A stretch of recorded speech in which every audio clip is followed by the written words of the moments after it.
A look at where we're going, a look at where we've been, a view of all that's happening with some of our good friends, a chance for conversation, a reason for a smile, a step in a new direction. Look in with us a while. This week's show brought to you by Popeye's Chicken and Biscuits. Visit Wichita locations at 13th and Hillside and 11th and Broadway. Sexism is like racism. It's a way of life, and you just deal with it. And that right there silenced me, because I never had thought of it that way before. And here I want to look into the minds of the ladies here who have been in business and who I have followed, and they're sort of my mentors here. And I'd like to turn to my first guest, who is someone I've known for several years, and we traded job security for the entrepreneurial dream at about the same time. And I've seen her work wonders. Gail Finney, who is Executive Director of the Wichita Business Development Council. Welcome, Gail. How you doing? Mm-hmm. And next we have a well-known businesswoman who I see as the queen of networking.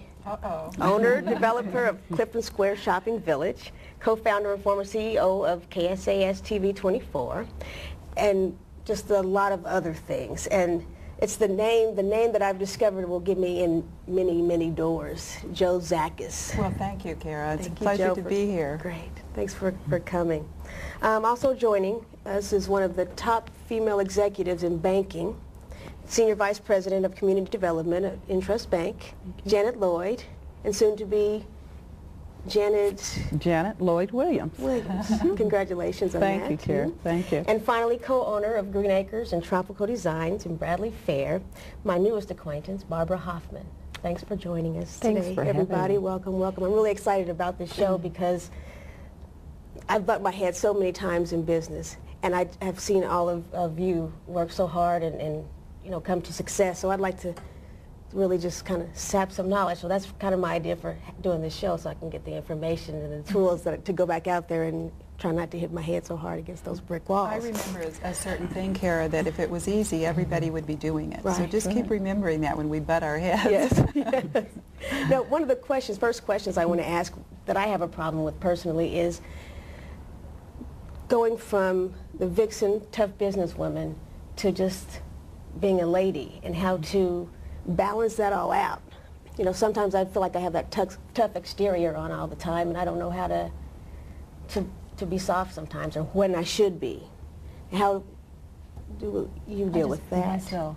Just yourself? Just be myself. I mean, if you're having a good day, it's okay. If it's a bad day, it's okay to express it sometimes, because if you hold it in, you really will have a much harder time trying to express yourself. So sometimes you just have to let go and be yourself. So you don't always have to be tough, like to just fit into that man's world then? You're tough when you're being yourself. I think so anyway. That's good. That's good, and I'm slowly learning that. And you're tough in your own right now too, girls. Don't be selling yourself short. But that toughness, I feel like, when am I going to be soft? That's just the real Kara. You got to work on being soft. No. I think sometimes, Kara, that vulnerability is a real asset. You think so? That, especially when you're trying to lead a team, in many ways, that creativity and vulnerability gets you a lot further. Wow. And I never thought of it that way either. What about in the corporate world? Well, I think in the corporate world, I think I bring to them some sort of, I guess, my intuitiveness. I think we have an innate ability to see things beyond the things that are in front of you. I have really, really long-term goals, so it gives me long-term vision. And I know that sometimes my male counterparts, they think about what's happening right now. And because I look and I see what's happening right now, I don't want to stay there. Right. So I just kind of move beyond. I'm going to have to stop right there and take a break. Thank you. We'll be right back with you. Probably the only time that I felt that men were given an advantage over me being a woman.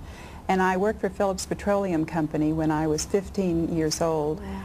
And the man next to me was in the credit card billing office, was making the exact same job that I was, but making $200 a month more than I was.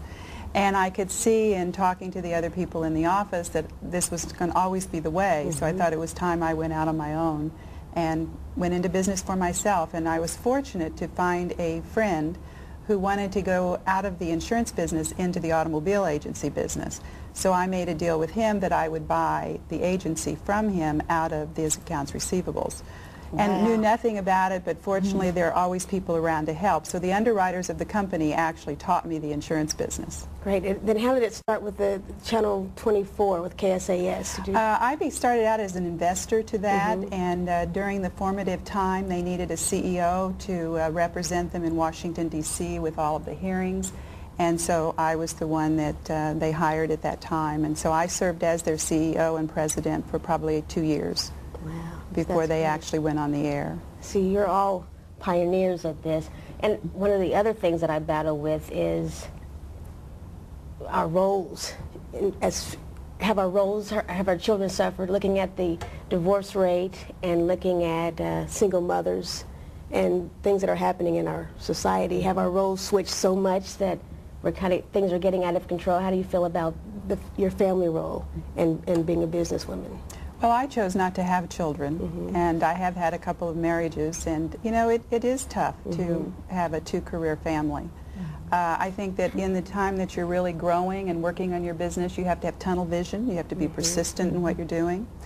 And so that is tough. I had one husband said, "You're a machine, not a woman." See, I feel that way sometimes. I feel that way sometimes. And Gail, you have I have two sons. Right.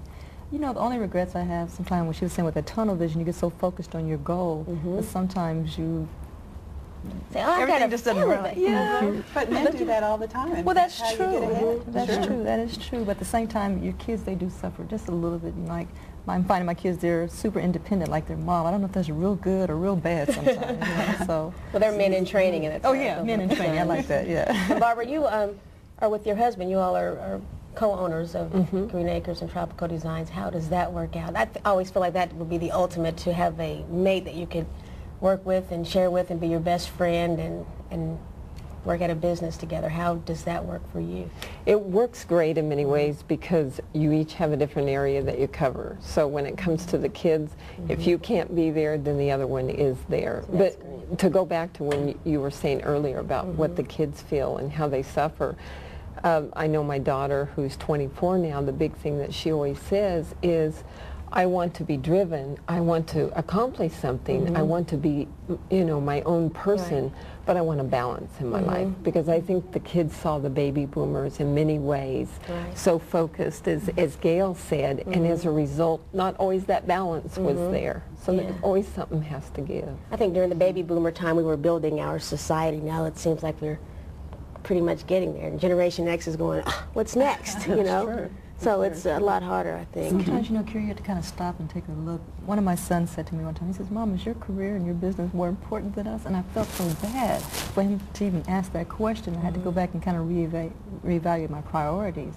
I mean, the business was very important, but your children are important too. So you have to make sure they didn't ask that of the father. That's very true. No, they did. They never do. But at the time, never do. I'm the mother and the father of the household. So. Well, you know, I know there are disadvantages of being a woman in business, but there certainly are a whole lot of advantages of being a woman in business. And I have found throughout the years that we can get in the door the first time very quickly. Now, do we get back? We have to know what we're talking about and what we're doing in order to do that. And I find that probably the most disadvantaged are probably the women. You know, we haven't learned to be supportive of one another. I was going to say that. And if I can leave one thing with our audience today, it's support your fellow woman worker. And you always do. I never see any animosity or competition or jealousy. You hook everybody into everybody else, and that's ultimate confidence. Well, it's exciting to watch women succeed. In fact, watch any business succeed, which is what I do at Clifton Square. I mean, that makes your world that much better. That's fantastic. Yeah. You know, another opportunity that I think is very important is when a woman goes into business for herself, the self-esteem that comes with that.